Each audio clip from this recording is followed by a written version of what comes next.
Tribune. You know, a year ago at this time, there seemed to be so many questions to you, like why you came back. And here you are a year later, and you're still here. So can you take us through, did you give it any thought about leaving after last season? And what affected your thoughts on this? I think the biggest thing for me was obviously last season who the coach was going to be, with Coach Miller getting fired and Coach Woodson coming in and then setting up meetings with him. I think that just talking to him and seeing his vision of my game and how he's going to expand me and help me, I thought it was huge, and so I trusted him. And I think basically that's the same thing that happened this year, obviously with COVID again coming into play. I think that just trusting his process and doing a little bit more out on the floor is going to be huge for me this year. Hey Trayce, Jeff Raptons, Peaks.com. Wanted to get your thoughts. You had a chance to do some draft prep out on the West Coast. Take us through some things that kind of helped you, maybe added to your game, and what do you feel are focal points for you that can help you be a dominant player this year? The biggest thing for me really is when I was out there, it was just shooting. That's all I was doing was shooting from everywhere, whether it be threes, twos, free throws. It was all basically emphasis on shooting, just off the drive, off the catch. That was the biggest emphasis that my agents wanted me to do, and so it was every day for 2 straight months of just shooting. So that's basically, that's what they said they wanted to see. That's what the scouts said they wanted to see. So that's what I was doing. Trayce, Alex Bozich inside the hall. I don't know if you heard Coach Woodson earlier, but he basically said you have the green light to shoot from the perimeter. Is that something you feel like you're going to do more this season, or does it feel like something you need to do more? Yeah, I think it's a little bit of both. Obviously, last year I think I had the green light, but at the same time, my presence was needed inside. But now we got some other players like Malik and Logan, who's coming along really strong, that I'll be playing a lot more for this year and be able to showcase my abilities from 3. And it's all about repetition. I'm getting a lot of shots up in scrimmages and practice, so those are going to translate to game shots. Yeah, over here, to your right, Rick Bozich, WDRB in Louisville. Also, Coach Woodson was asked about your legacy, which is going to be tremendous because you've scored all the points and rebounds and things like that. But he said ultimately it'll be defined by winning a Big Ten title, winning an NCAA title, and just what your reaction is to those kind of expectations. Yeah, absolutely. I think I have kind of set the stone of my individual legacy, being an All-American and doing all those things, but those don't really matter if you don't win something here, and winning is a big thing here. So winning a national championship and also winning a Big Ten title, those are my 2 main goals this year. And then if I do that, I know everything else will take care of itself. Trayce, Dustin over here. There was some news in there, obviously. You said you expect to play a lot more power forward. Is Logan Duncombe going to be the 5 in that case? And how much better is he to be ready to take on a whole lot more minutes than he had a year ago?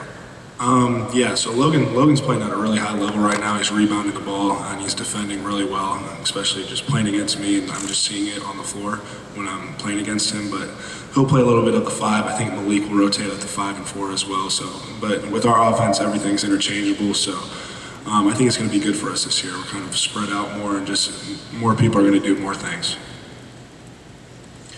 Trayce, kind of along the lines of, I guess, legacy, expectations for this season.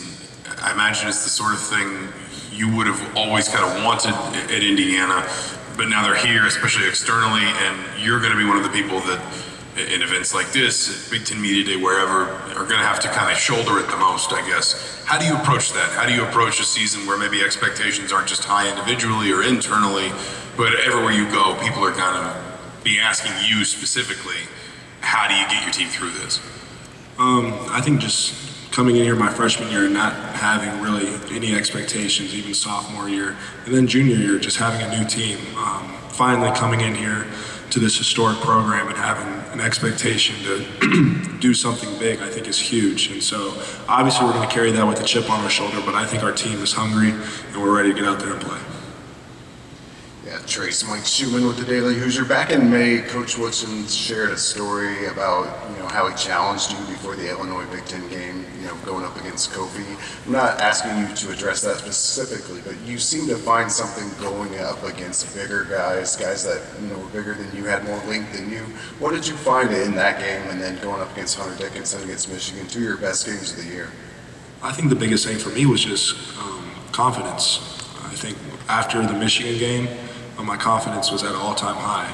Beating them for the first time, especially at your own place in Indy, where you're from, I think was huge. And then me and Coach talked, and he said, Kofi's had your number, and it's time to give it back to him. And so that's what we did. The first play of the game, I went right at him, scored, and then it was a battle throughout the game, and then I got the upper hand. So he's a terrific player, but I'm glad he's gone. So.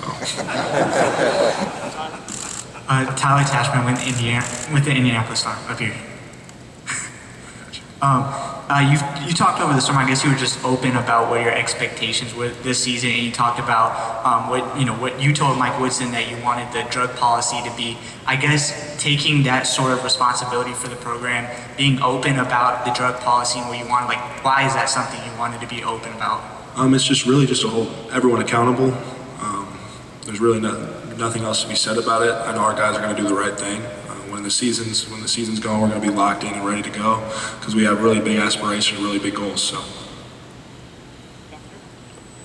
Zion Brown, the Hoosier Network. Trayce, as a leader, as a fourth-year guy now, when you see all these four freshmen coming in, what do you do to build and establish relationships with them? Really just talk to them. Some of them are going through it a little bit right now with Coach, but I know they're going to all do great things here.